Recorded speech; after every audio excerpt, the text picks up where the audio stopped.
চাওক সকলো মিয়া মুছলমানটো অচিনাকি নহয়। ৫১ চনৰ আগত অহাও মিয়া মুছলমান আছে। গতিকে আমাৰ কথাটো সাম্প্ৰদায়িকতা নাই।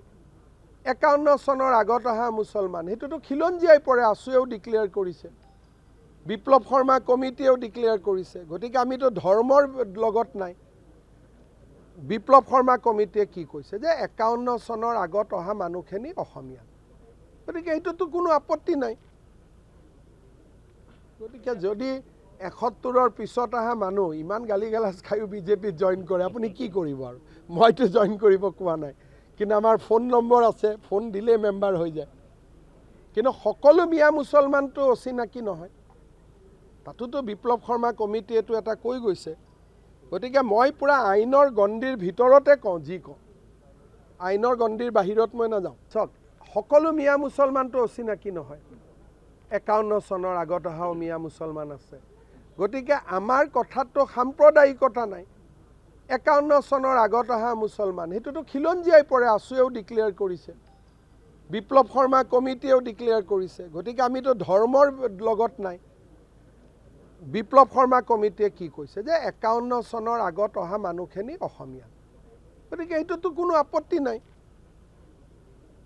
গতিকে যদি ৭১ৰ পিছত অহা মানুহ ইমান গালি গালাজ খায়ো বিজেপিত জইন কৰে, আপুনি কি কৰিব? আৰু মইতো জইন কৰিব কোৱা নাই, কিন্তু আমাৰ ফোন নম্বৰ আছে, ফোন দিলেই মেম্বাৰ হৈ যায়। কিন্তু সকলো মিয়া মুছলমানটো অচিনাকি নহয়। তাতোতো বিপ্লৱ শৰ্মা কমিটিয়েতো এটা কৈ গৈছে। গতিকে মই পূৰা আইনৰ গণ্ডিৰ ভিতৰতে কওঁ, যি কওঁ আইনৰ গণ্ডিৰ বাহিৰত মই নাযাওঁ। চাওক সকলো মিয়া মুছলমানটো অচিনাকি নহয়। ৫১ চনৰ আগত অহাও মিয়া মুছলমান আছে। গতিকে আমাৰ কথাটো সাম্প্ৰদায়িকতা নাই। ৫১ চনৰ আগত অহা মুছলমান সেইটোতো খিলঞ্জীয়াই পৰে। আছুৱেও ডিক্লেয়াৰ কৰিছে, বিপ্লৱ শৰ্মা কমিটিয়েও ডিক্লেয়াৰ কৰিছে। গতিকে আমিতো ধৰ্মৰ লগত নাই। বিপ্লৱ শৰ্মা কমিটিয়ে কি কৈছে যে ৫১ চনৰ আগত অহা মানুহখিনি অসমীয়া। গতিকে এইটোতো কোনো আপত্তি নাই। গতিকে যদি ৭১ৰ পিছত অহা মানুহ ইমান গালি গালাজ খায়ো বিজেপিত জইন কৰে, আপুনি কি কৰিব? আৰু মইতো জইন কৰিব কোৱা নাই, কিন্তু আমাৰ ফোন নম্বৰ আছে, ফোন দিলেই মেম্বাৰ হৈ যায়। কিন্তু সকলো মিয়া মুছলমানটো অচিনাকি নহয়। তাতোতো বিপ্লৱ শৰ্মা কমিটিয়েতো এটা কৈ গৈছে। গতিকে মই পূৰা আইনৰ গণ্ডিৰ ভিতৰতে কওঁ, যি কওঁ আইনৰ গণ্ডিৰ বাহিৰত মই নাযাওঁ। চাওক সকলো মিয়া মুছলমানটো অচিনাকি নহয়। ৫১ চনৰ আগত অহাও মিয়া মুছলমান আছে। গতিকে আমাৰ কথাটো সাম্প্ৰদায়িকতা নাই।